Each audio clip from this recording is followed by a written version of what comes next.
Assalamualaikum warahmatullahi wabarakatuh. Kami dari kelompok 4 ingin mempresentasikan isi rangkuman dari bab 2 matkul agama. Saya bernama Audi Tamidistira. Saya Raffi Anwar Wicaksono. Saya Andika Dusa Putra. Saya Muhammad. Saya Mezara. Saya Alif Norasya Pemarinda. Saya Rangga Risalatama. Yang pertama ada rangkuman materi, sumber dan hakikat keimanan. Materi ini menjelaskan bahwa iman dan agama pada dasarnya berasal dari inisiatif Tuhan melalui wahyu, bukan dari prakarsa manusia, serta membahas proses manusia meyakini Tuhan atau keyakinan dan bukti nyata indikator praktis. Yang pertama, sumber keimanan. Dasar keimanan dan keyakinan umat beragama bersumber dari wahyu yang diberikan Tuhan. 2. Cara manusia meyakini Tuhan. Lihat dan respon. Sifat Tuhan. Tuhan bersifat maha transenden dan gaib, sehingga manusia tidak mungkin memahami hakikatnya secara penuh. Proses keyakinan. Manusia hanya mampu merespon dan mempersepsi tajaliat Tuhan, manifestasi atau penampakan Tuhan di alam semesta, yang merupakan bentuk pembatasan agar sinyal ketuhanan dapat ditangkap. Definisi keyakinan. Keyakinan adalah persepsi kognitif manusia terhadap penampakan tajaliat yang kemudian dibentuk oleh akal menjadi ide, gagasan, dan konsep tentang Tuhan. Next. Tingkat keimanan, penerimaan istiadat manusia terhadap tajlil berbeda-beda kualitasnya. Oleh karena itu, keyakinan dan keimanan setiap individu bertingkat-tingkat dan berbeda satu sama lain. 3. Dua aspek keimanan. Keimanan memiliki dua aspek utama. 1. Keyakinan konsep, pembenaran terhadap suatu konsep, Tuhan yang menjadi aturan dalam hati dan memengaruhi penilaian terhadap segala sesuatu. Indikator praktis, amal saleh, bukti nyata keimanan berupa sikap dan perilaku yang terukur.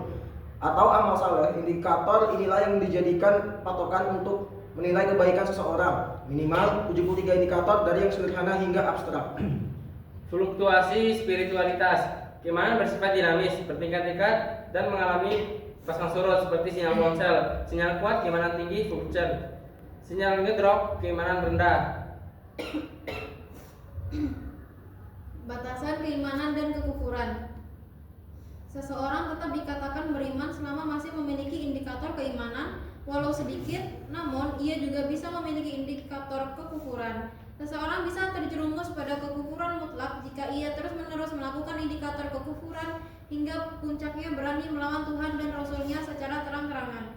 Penilaian seseorang kafir atau tidak kafir bukan didasarkan pada keyakinan karena tidak bisa melihat, melainkan pada amalnya sebagai indikator praktis yang terukur. Oleh karena itu tidak boleh mudah menuduh orang lain kafir, apalagi hanya berdasarkan asumsi sepihak.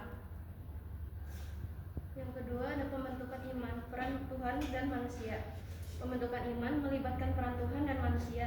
Peran Tuhan adalah pemberian akal dan potensi kebertuhanan roh yang menjadi potensi keimanan kepada Allah.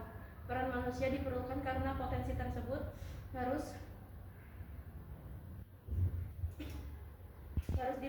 dipersepsi dan diolah menjadi keyakinan. Faktor lain yang mempengaruhi pembentukan iman meliputi proses pembelajaran, pembiasaan, pengalaman, dan indoktrinasi dari guru dan orang tua, lingkungan, serta kebiasaan sosial. Ketiga, iman sebagai pembentukan karakter akhlak. Pembentukan iman identik dengan pembentukan karakter orang. Beriman adalah yang berkarakter demi karakter Tuhan dalam konteks agama, karakteristik dan akhlak. Menurut Imam Ghazali, akhlak adalah kondisi jiwa yang darinya muncul sikap perilaku spontan disertai perasaan nikmat dan nyaman saat melakukan. Beriman kepada Tuhan berarti meyakini Tuhan sebagai sumber kebenaran dan kebajikan tertinggi, mengidentikan diri dengan banyak meniru akhlak Tuhan dalam bersikap dan perilaku, memiliki komitmen terhadap nilai-nilai tersebut. Esensi dan urgensi visi ilahi. Untuk membangun kehidupan yang damai, aman, penuh kasih, dan sejahtera, manusia membentukkan pemaknaan kesejatian hidup yang holistik komprehensif, dan empatik. Hal ini hanya bisa dicapai melalui kesadaran dan kecerdasan spiritual yang merupakan visi ilahi karunia Tuhan kepada pilihannya. Konflik batin dan jarak manusia dengan Tuhan, kesempurnaan awal. Manusia diciptakan sempurna dan siap berbakti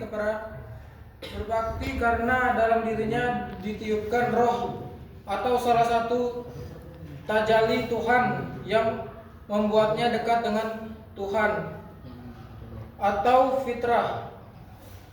Kehilangan spiritual karena godaan materi atau disimbolkan syajarah al-khuldi. Manusia beransur-ansur kehilangan nuansa spiritual dan kehilangan superioritas roh sebagai penggerak hidup sehingga jauh dari kebenaran dan kebaikan Tuhan. Konstruksi diri, manusia menyimpan kontradiksi. Sisi spiritual yang cenderung pada kebijakan dan kebenaran. Sisi materi atau ragawi yang menuntut kesenangan jasmania. Tipologi jiwa. Konflik internal ini melahirkan 3 tipologi jiwa dalam Islam, yaitu tasawuf, Hanas al-marah, bisu, yang berarti jiwa yang cenderung berbuat buruk. Hanas al-lawamah, jiwa yang mencela diri. Hanas al-mutmainnah, jiwa yang tenang. Mencapai visi ilahi melalui peningkatan spiritualitas agar konsisten dalam kebaikan Tuhan. Manusia harus membangun relasi yang baik dan harmonis dengan Tuhan. Relasi harmonis tidak akan tercapai jika hidup didominasi kepentingan ragawi dan duniawi. Sisi spiritualitas harus memainkan peran utama dalam kehidupan. Ketika manusia mampu mengasah spiritualitas hingga merasakan kehadiran Tuhan dalam setiap sikap, ia akan mampu melihat segala sesuatu dengan visi ilahi. Visi ilahi ini seperti agen, sehingga setiap tindakan manusia didasari oleh semangat kecintaan kepada Tuhan, sebagai manifestasi sebagai universal dan pengabdian serta pelayanan kepada sesama Tuhan. Sekian dari presentasi kelompok kami, kurang dan lebihnya kami mohon maaf. Wassalamualaikum warahmatullahi wabarakatuh. Anjir.